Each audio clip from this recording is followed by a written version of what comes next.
అందరికీ హాయ్ అండి. Harihara Veeramallu premiere show చూడడం జరిగింది. చాలా చాలా బాగుందండి. పవన్ కళ్యాణ్ గారి ఇంట్రడక్షన్ సీన్కే మీరు తెచ్చుకున్న పేపర్లన్నీ అయిపోతాయి. సినిమాలో ఇంకా హై ఇచ్చే సీన్లు చాలా చాలా ఉన్నాయన్నమాట. ముఖ్యంగా క్లైమాక్స్లో పవన్ కళ్యాణ్ గారు కంపోజ్ చేసిన ఫైటు, దాని వెనక కీరవాణి గారు ఇచ్చిన బ్యాక్గ్రౌండ్ స్కోరు లిటరల్గా మీ అందరికీ గూస్ బంప్స్ తెప్పిస్తాయి. ఆ హైతోనే మీరు అందరూ థియేటర్ నుంచి బయటకు వస్తారు. ప్రతి ఒక్కరూ కూడా ఫ్యామిలీతో వెళ్ళి వీరమల్లు చేసిన పోరాటాన్ని థియేటర్ ఎక్స్పీరియన్స్ చేయాలని మనస్ఫూర్తిగా కోరుకుంటున్నాను. ముఖ్యంగా నేను ఈ సినిమా షూటింగ్ అప్పుడు చాలాసార్లు సెట్కి వెళ్ళాను.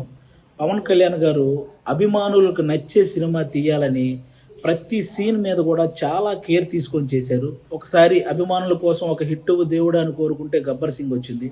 ఆ తర్వాత మళ్ళీ ఇప్పుడే అభిమానుల కోసం ఒక హిట్ దేవుడు అని కోరుకున్నారు, మనకి హరిహర వీరమల్లు వచ్చింది. మీరు ఆఫ్ స్క్రీన్లో ధర్మం కోసం పోరాడిన పవన్ కళ్యాణ్ గారిని చూశారు. ఆన్ స్క్రీన్లో ధర్మం కోసం పోరాడుతున్న హరిహర వీరమల్లును కూడా చూసి ఎంజాయ్ చేయాలని మనస్ఫూర్తిగా కోరుకుంటున్నాను. ఎప్పుడు చేయనన్ని ఇంటర్వ్యూలు, అలాగే 2 ప్రీ రిలీజ్ ఈవెంట్లు, ఇవన్నీ ఓన్లీ సినిమా కోసం నిలబడమే కాదు, ఏఎం రత్నం గారు అనే ఒక మంచి ప్రొడ్యూసర్ కోసం నిలబడ్డామండి.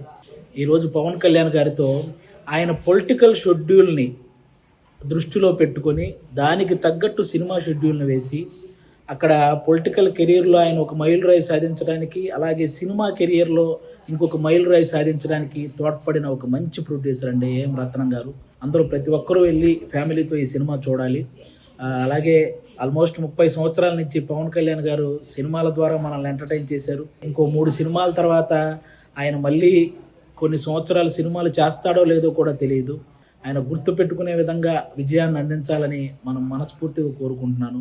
ఆంధ్ర తెలంగాణలో ఉన్న ప్రతి ఒక్కరూ కూడా డైరెక్టర్ క్రిష్ గారు వేసిన పునాది మీద డైరెక్టర్ జ్యోతి కృష్ణ గారు క్రియేట్ చేసిన ఈ అద్భుతమైన హరిహర వీరమల్లుని అందరూ చూడాలని మనస్ఫూర్తిగా కోరుకుంటున్నాను.